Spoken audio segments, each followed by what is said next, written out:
आज अगर पत्रकारिता में मास कॉम में लोग कर भी रहे हैं, वो इसको एक कैरियर के रूप में देख रहे हैं, और कैरियर भी कहाँ बचा। इतनी पत्रकारिता करके आपको अगर वही करना है जो एक एजेंडा एक प्रधानमंत्री कार्यालय से एक न्यूज चैनल के दफ्तर को दिया जा रहा है, और आपको उसे उसी रूप में करना है, तो पत्रकारिता रही कहाँ वो। लेकिन अगले 50 साल तक जो आपको आपके दिमाग में डाल दिया गया है, वो जहर कैसे हम साफ करेंगे। तो ये एक बहुत बड़ी चुनौती है। सिर्फ एक आधा घंटा, 1 घंटा कितनी होगी ईद की नमाज, आप उसकी कोई व्यवस्था कर सकते हैं। किनारे दाएं बाएं से आप करते ही हैं जब आप ये कांवड़ यात्रा होती है, कुछ लोग कुछ करते हैं व्यवस्था, उस तरह की व्यवस्था कर सकते हैं। समाज को भी ये स्वीकार करना चाहिए, हिंदू भाइयों को भी ये स्वीकार करना चाहिए कि मुसलमानों की मजबूरी है, भैया इनको कर दे दो। दिवाली में क्या हम पूरी सड़कों को हम बम पटाखों से नहीं फोड़ते क्या, कि 15 दिन के लिए जिंदगी अस्त व्यस्त कर दी है, तो ये क्या गलत नहीं है। क्योंकि अखबार में ये स्थिति कर दी थी कि नैनीताल में उत्तरकाशी तो छोड़ दीजिए, अल्मोड़ा की खबर मिलनी मुश्किल हो जाती थी कि अल्मोड़ा में आज क्या हुआ।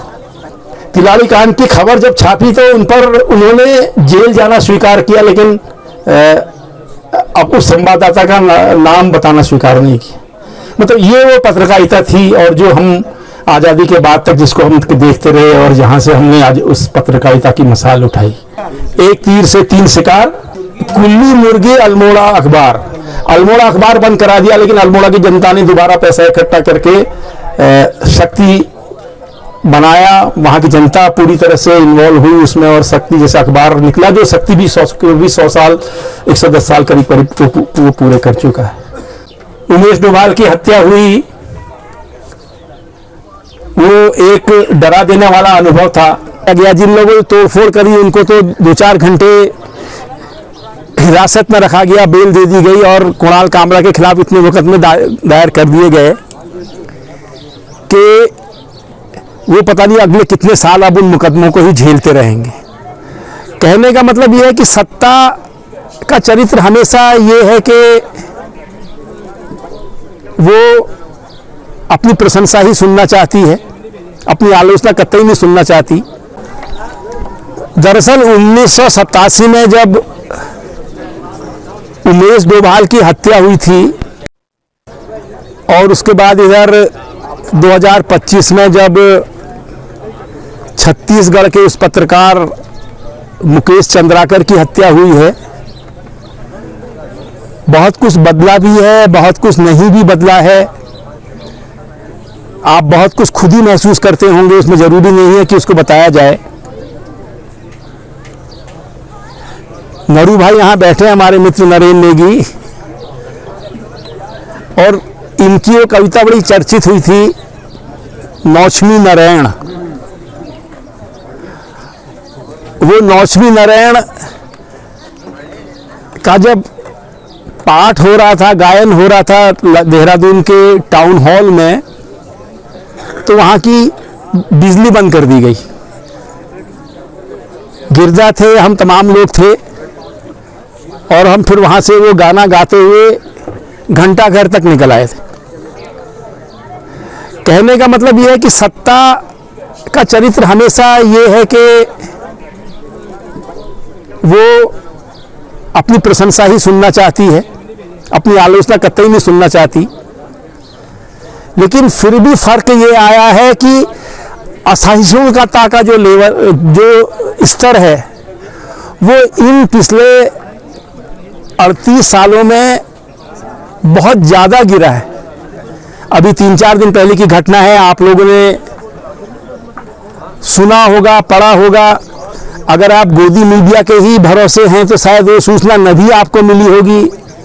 एक stand up comedian Kunal Kamra है, एक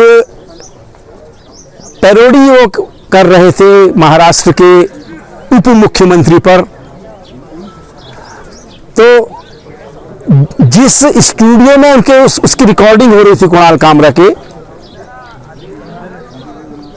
हुई थी, मतलब हो चुकी थी, उसमें तोड़फोड़ कर दी गई। बाद में वहाँ जो बृहत मुंबई जो उनका कॉरपोरेशन है, वो भी वहाँ अपना हथौड़ा वगैरह लेके चले गए उसको तोड़ने के लिए। उस उप मुख्यमंत्री के प्रशंसकों ने तो तोड़फोड़ की थी। मतलब सरकारी एजेंसी भी वहां पहुंच गई और कुणाल कामरा के खिलाफ मुकदमा दर्ज किया दिया गया। जिन लोगों ने तोड़फोड़ करी उनको तो 2-4 घंटे हिरासत में रखा गया, बेल दे दी गई और कुणाल कामरा के खिलाफ इतने मुकदमे दायर कर दिए गए कि वो पता नहीं अगले कितने साल अब उन मुकदमों को ही झेलते रहेंगे। अब आलोचना को बिल्कुल ही बर्दाश्त नहीं किया जाता।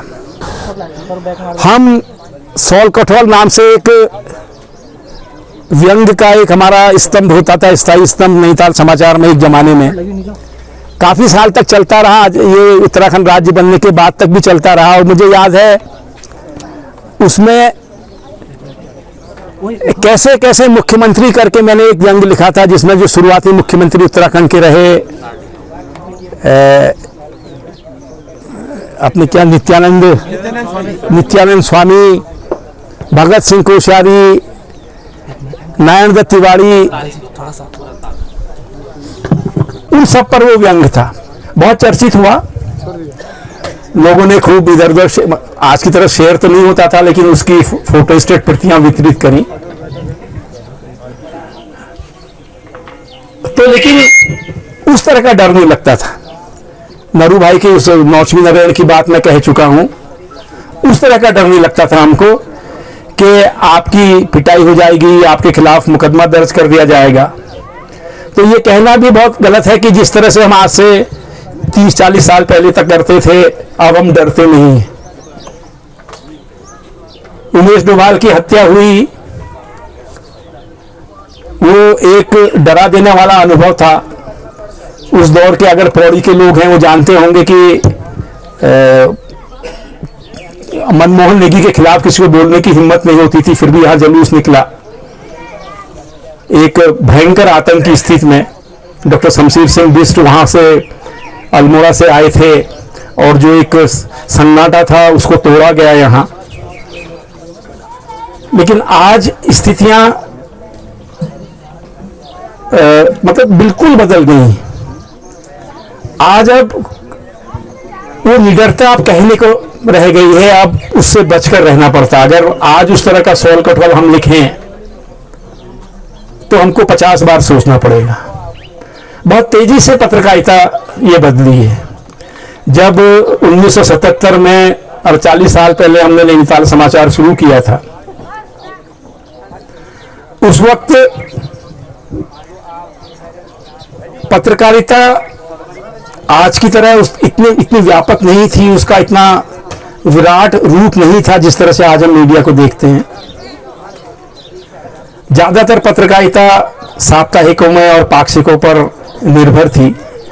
दिल्ली लखनऊ से अखबार आते थे, हमारे नैनीताल में तो हम भाग्यशाली थे कि हमको अखबार उसी दिन मिल जाते थे। कई जगह वो शाम को मिलते थे, कई जगह दूसरी जगह मिलते थे और देहातों में तो कई जगह वो डाक से पहुंचते थे। लेकिन जो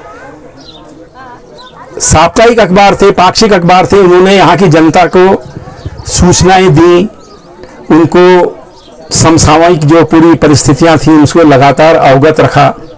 और ये परंपरा उस वक्त की नहीं थी, बहुत पहले से शुरू आ रही थी। इस बारे में योगेश धस्माना हमारे बीच में है, इतिहासकार, इनका बहुत शोध भी रहा है कि आज़ादी की लड़ाई में कितना बड़ा उनका योगदान रहा था और कितनी ईमानदारी उनमें थी।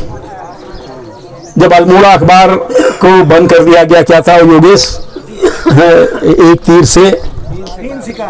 तीर से 3 शिकार, कुल्ली मुर्गी अल्मोड़ा अखबार बंद करा दिया। लेकिन अल्मोड़ा की जनता ने दोबारा पैसा इकट्ठा करके शक्ति बनाया, वहां की जनता पूरी तरह से इन्वॉल्व हुई उसमें और शक्ति जैसा अखबार निकला, जो शक्ति भी 100 साल 110 साल करीब वो पूरे कर चुका है।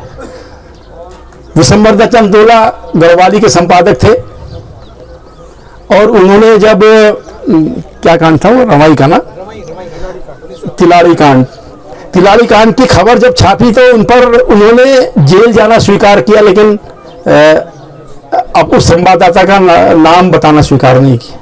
मतलब ये वो पत्रकारिता थी और जो हम आज़ादी के बाद तक जिसको हम देखते रहे और जहाँ से हमने आज उस पत्रकारिता की मिसाल उठाई।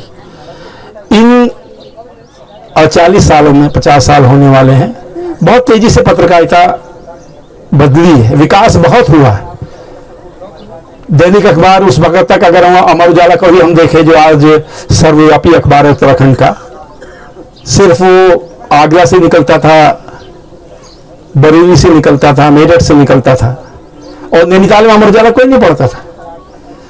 पहली बार जैसे हमारा जब बीएससी का जो रिजल्ट निकला वो अमर उजाला में प्रकाशित किया गया, तो लोगों ने अमर उजाला जैसा कोई अखबार है उस अखबार को पढ़ना शुरू किया। उससे पहले नैनीताल में अमर उजाला का एक हॉकर जो है वो 3 बच्चों की मां प्रेमी संग भागी टाइप का, या भैंस की टक्कर से साइकिल सवार घायल जैसी कुछ खबरों की हेडिंग चिल्लाता हुआ नैनीताल के माल रोड में घुमा करता था। हम उसकी आवाज सुनते थे, हंसते थे, वो अखबार नहीं पढ़ते थे। अखबार दिल्ली वाले थे, उनकी विश्वसनीयता थी, हम उन्हीं को पढ़ते थे। लेकिन आज आप जानते हैं अमर उजाला, उसके बाद जागरण, और जो उस वक्त के जमे जमा अखबार भी थे। हिंदुस्तान में अपने बचपन में खूब पढ़ते थे, मतलब और कुछ नहीं तो उसमें वो गार्थ की एक कॉमिक्स स्ट्रिप आती थी, उसी को लगातार पढ़ते थे। लेकिन अखबार उसी के साथ साथ फिर और खबरें भी हमको कुछ मिल जाती थी। लेकिन अब जब ये अखबार आए तो पहले इन्होंने एक जगह को दूसरी जगह से काटना शुरू किया, जिलेवार इनके संस्करण निकलने लगे, और उन अखबारों में मतलब अखबार का विस्तार जरूर हुआ, लेकिन जनता से उसी तरह से उसका कटना भी शुरू हुआ। जब उत्तराखंड राज्य आंदोलन हुआ था, तो इसी का प्रतिकार करने के लिए जनता को सूचनाओं से लैस करने के लिए हमको एक प्रयोग करना पड़ा। हमने नैनीताल में एक उत्तराखंड बुलेटिन का एक प्रयोग किया जो 54 दिन तक वहां चला, जिसमें हम खुद नैनीताल में बैठ के, उस वक्त हालांकि मोबाइल का जमाना नहीं था, एसटीडी कॉल लगा के, और एसटीडी कॉल करने के लिए भी पैसे नहीं थे, लेकिन वहाँ हमारे पीसीओ जो थे नैनीताल में उनकी मदद कर देते थे। तो हम हर जिले से, वहाँ हमारे जितने मित्र बैठे थे उनसे हम खबरें टेलीफोन पर लेकर फिर उनको एक समाचार बुलेटिन के रूप में तल्लीताल और मल्लीताल में सुनाते थे, और लोगों को उत्तराखंड राज्य आंदोलन की सूचनाएं देते थे कि आज आंदोलन पूरे उत्तराखंड में कहाँ कहाँ हुआ। क्योंकि अखबार में ये स्थिति कर दी थी कि नैनीताल में उत्तरकाशी तो छोड़ दीजिए, अल्मोड़ा की खबर मिलनी मुश्किल हो जाती थी कि अल्मोड़ा में आज क्या हुआ। तो आंदोलन में क्या हो रहा है, मतलब राज्य, उत्तराखंड राज्य क्यों बनना चाहिए, और तमाम इन सब चीज़ की हम जो है सूचनाएं दिया करते थे, और वो बहुत लोकप्रिय हुआ। ये प्रयोग कई जगह हुआ, पौड़ी में थोड़ी देर के लिए किया गया, उत्तरकाशी में किया गया, गोपेश्वर में किया गया, और दिल्ली के जंतर मंतर में तो काफ़ी दिन तक चलता रहा। तो ये जो जनविरोधी चेहरा था पत्रकारिता का, सिर्फ अखबार बेचने के, अखबार का पूरा जो व्यावसायिक जो उसका रूप था, सिर्फ उसको रखने के लिए उत्तराखंड राज्य को गड़बड़ाने का इन्होंने पूरा प्रयास किया था। और जैसे जैसे ये बढ़ता रहा, आज तो अब ये अखबार प्रिंट मीडिया भी बहुत पीछे चला गया है, अब इलेक्ट्रॉनिक मीडिया आ गया है। इलेक्ट्रॉनिक मीडिया भी आज बहुत बुरी हालत में है, अब सोशल मीडिया आ रहा है। अभी मनोहर भाई हमारे बता रहे थे, बहुत अच्छी तरह से उन्होंने सारी चीज़ को स्पष्ट किया कि सूचनाएं अनचाहे भी आपके पास आ रही हैं, वो आपको प्रभावित करती हैं। ये एक पक्ष है। दूसरा पक्ष जनविरोधी होने के साथ साथ जो पूरे समाज को एक खत्म कर देने का पूरा दौर पिछले 10-1 साल से हम देख रहे हैं। पूरे समाज को मतलब मतिभ्रष्ट कर देने का, नफरत की एक आग में जला देने का जो पूरा का पूरा तरीका जो हो गया है, और लोग उसकी गिरफ्त में आ रहे हैं। ऐसा नहीं कि नहीं आ रहे हैं, अपनी समझ को उसमें रखना भी बड़ा मुश्किल काम है। आप देख रहे हैं अभी कल को ईद है, इस बार एक फरमान आ गया है कि उत्तर प्रदेश में सड़कों पर ईद की नमाज नहीं पढ़ी जाएगी। और बहुत सारे लोग जो इस पूरे प्रचार के जंजाल में फंसे हुए हैं, वो इस चीज को मानने को तैयार है। उनको लगता है कि मुसलमान सचमुच बहुत गड़बड़ करते हैं कि सड़क में भी नमाज पढ़ते हैं। अब कोई ये समझने को तैयार नहीं है। उनके लिए एक मजबूरी है, ईद का त्यौहार ऐसा है कि वो घर के अंदर नहीं बैठ सकते, उनको समाज में रह के, समूह में रह के करना पड़ता है। एक जमाने में ईदगाह हुआ करती थी जहाँ ईद की नमाज पढ़ी जाती थी। अब आबादी बढ़ी है तो अगर कहीं ईदगाह है भी तो वो पर्याप्त नहीं होती, और बाकी ईदगाहें तो अब है ही नहीं, उन पर कब्जे हो गए या तमाम चीज़ें हो गई। तो सिर्फ एक दिन अगर आधा घंटा अगर सड़कों पर नमाज पढ़ने के लिए आ गए, अव्यवस्था थोड़ी सी फैल गई, तो उसको अब हम स्वीकार नहीं कर सकते, क्योंकि हमको बता दिया गया है कि इसको आपको स्वीकार नहीं करना चाहिए, ये बहुत गलत काम कर रहे हैं, समाज की पूरी अव्यवस्था फैला रहे हैं। और जो पूरा एक महीना भर हमारे कांवड़ यात्री पूरे तमाम प्रदेशों में, और यहाँ तो हम उन दिनों हम नैनीताल से इधर देहरादून आते ही नहीं, हिम्मत ही नहीं करते। 15 दिन स्कूलों की छुट्टी हो जाती है, उस पर कोई बात करने को तैयार नहीं है कि 15 दिन के लिए जिंदगी अस्त व्यस्त कर दी है, तो ये क्या गलत नहीं है। सिर्फ एक आधा घंटा, 1 घंटा कितनी होगी ईद की नमाज, आप उसकी कोई व्यवस्था कर सकते हैं। किनारे दाएं बाएं से आप करते ही हैं जब आप ये कांवड़ यात्रा होती है, कुछ लोग कुछ करते हैं व्यवस्था, उस तरह की व्यवस्था कर सकते हैं। समाज को भी ये स्वीकार करना चाहिए, हिंदू भाइयों को भी ये स्वीकार करना चाहिए कि मुसलमानों की मजबूरी है, भैया इनको करने दो। दिवाली में क्या हम पूरी सड़कों को हम बम पटाखों से नहीं फोड़ते क्या? हमारी तमाम जब ये जुलूस निकलते हैं रामनवमी के और इन तमाम चीज़ों के लिए, और आपके कभी दुर्गा पूजा होती है, कहीं वो गणपति बप्पा मोरिया होता है, क्या वो समाज की व्यवस्थाओं को गड़बड़ा नहीं रही है? तो एक पूरा एक माहौल बना दिया गया है कि ये मुसलमान हैं और ये गलत काम करते हैं और इसका विरोध करना चाहिए, और आप जो गलत काम कर रहे हैं वो सही है। तो एक ये नफरत वाला जो पूरा है, और इसके साथ साथ जो पूरा का एक मतलब गलत सलत इतिहास की गलत व्याख्या करके, विज्ञान की गलत व्याख्या करके, जो पूरी की दिक्कत सबसे बड़ी यहाँ पर है कि अगर मान लो आज जो राजनीतिक व्यवस्था है ये कल को खत्म भी हो जाए, एक आम चुनाव के बाद ये खत्म भी हो जाए और ये सरकार न रहे, ये विचारधारा न रहे, लेकिन अगले 50 साल तक जो आपके दिमाग में डाल दिया गया है वो जहर कैसे हम साफ करेंगे? तो ये एक बहुत बड़ी चुनौती है। जब पत्रकारिता में हमको कुछ करने की आज़ादी थी या कुछ करने की हिम्मत थी, मुझे कहना चाहिए कि तरीके तो आज भी है, कुरान कामरा लोग जैसे लोग आज भी कर ही रहे हैं खतरा उठाकर, तो हम इसे कैसे करेंगे? ये हमारी सबसे बड़ी समस्या है, और किसी भी रूप में वो ये रहे, और सबसे बड़ा अफसोस हमको होता है किसी चीज़ में नहीं। आज उमेश डोभाल ट्रस्ट को हम पिछले कितने 37-38 साल से चला रहे हैं, लेकिन हम जानते हैं इस ट्रस्ट को आगे की गतिविधियों को आगे खींचना हमारे लिए कितना मुश्किल है। नैनीताल समाचार 48 साल से हम लोग निकाल रहे हैं, लेकिन एक टारगेट अपने उसमें रखा है, एक अपना एक कुछ क्या कहें उसे, एक भावनात्मक होता है कि कैसे ही 50 साल पूरे हो जाएं तो कम से कम कहने को हो जाए कि हिंदी में भी ऐसे अखबार हैं जो एक ही संपादक के संपादन में 50 साल तक निकलते रहे, कम से कम ये संतोष होगा, और तो इससे ज़्यादा कोई मतलब है नहीं।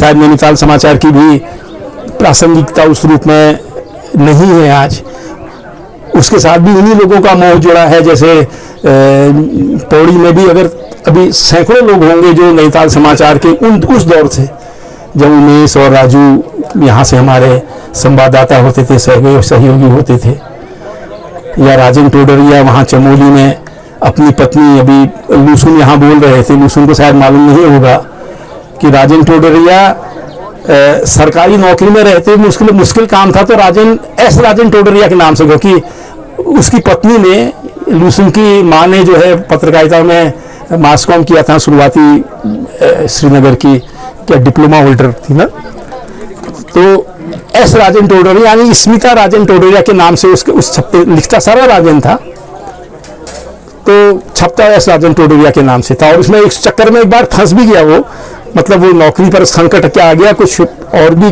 दिक्कतें हो गई, तो राजू एक अपने आप में एक अद्भुत व्यक्तित्व था पौड़ी का, तो राजू रावत लोगों ने उसको बचाया। तो एस राजा तोडरिया जैसे लोग जो काम कर रहे थे, तो वो लोग अब नहीं हैं मतलब पत्रकारिता में। आज अगर पत्रकारिता में मास कॉम में लोग कर भी रहे हैं, वो इसको एक कैरियर के रूप में देख रहे हैं, और कैरियर भी कहाँ बचा। इतनी पत्रकारिता करके आपको अगर वही करना है जो एक एजेंडा एक प्रधानमंत्री कार्यालय से एक न्यूज चैनल के दफ्तर को दिया जा रहा है, और आपको उसे उसी रूप में करना है, तो पत्रकारिता रही कहाँ वो। खैर बहरहाल मैं बहुत ज़्यादा अब नहीं बोलूँगा। मुझे आदेश हुआ था हमारे साथियों का, तो मैं इतना बोल गया। लेकिन मैं आज फिर उमेश को यहाँ अपनी श्रद्धांजलि देना चाहता हूँ, और आप लोग जो यहाँ मौजूद हैं, मैं धन्यवाद देना चाहता हूँ सिरोली के सारे लोगों को कि पहली बार आपने उमेश को अपने वहाँ याद किया, अपने एक शानदार बेटे को। तो आपने ये हमेशा अपने बच्चों को, अपनी संतानों को भी इन जो आज चीज़ें हमारी जो चुनौतियाँ हमारे सामने हैं इसके बारे में समझाएंगे, अपने पतियों को, अपने भाइयों को, अपने बच्चों को। और ये जो चुनौतियाँ हैं ये बहुत ख़तरनाक हमारे लिए हैं, और इन पर हमको सोचना चाहिए। पत्रकारिता अब क्या रूप लेगी, लगातार बदल रही है, आगे भी बदलेगी। आज कम से कम सोशल मीडिया का जिक्र होता था। सोशल मीडिया का जो एक ईमानदार हिस्सा है, वो जो गोदी मीडिया झूठ फैलाने वाला है, अपने ढंग से उसका प्रतिकार भी कर रहा है। तो इसके साथ कैसे आप अपने आप को संयुक्त करें, ये एक चुनौती आपके सामने है, हमारे सामने है। इन्हीं शब्दों के साथ आपका बहुत बहुत धन्यवाद।